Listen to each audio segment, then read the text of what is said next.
Dépourvues de fleurs, les fougères disposent cependant d'un mode de reproduction très original. À la face inférieure de certaines feuilles, il est possible d'observer, à certaines époques de l'année, des taches aux formes et aux couleurs très variables selon les espèces. Ce sont des sores.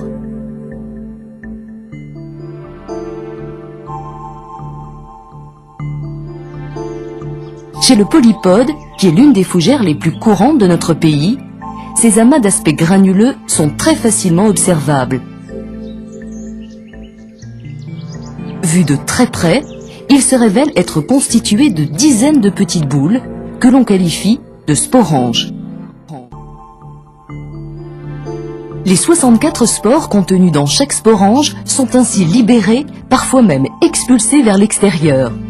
Leur taille et leur poids minuscules en font des sujets particulièrement adaptés au transport par les courants d'air.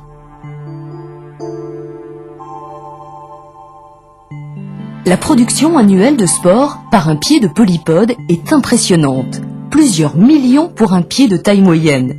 Mais ces spores disséminés un peu partout par le vent tombent le plus souvent dans des endroits impropres à leur survie. À la surface des herbes ou des feuilles d'arbres, sur les toits, les routes, les plans d'eau.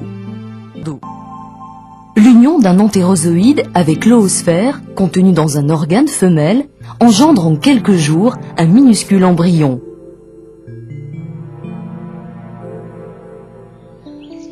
Celui-ci se développe et grandit, une première feuille encore miniature apparaît au-dessus du protale. Puis, très rapidement, d'autres feuilles apparaissent.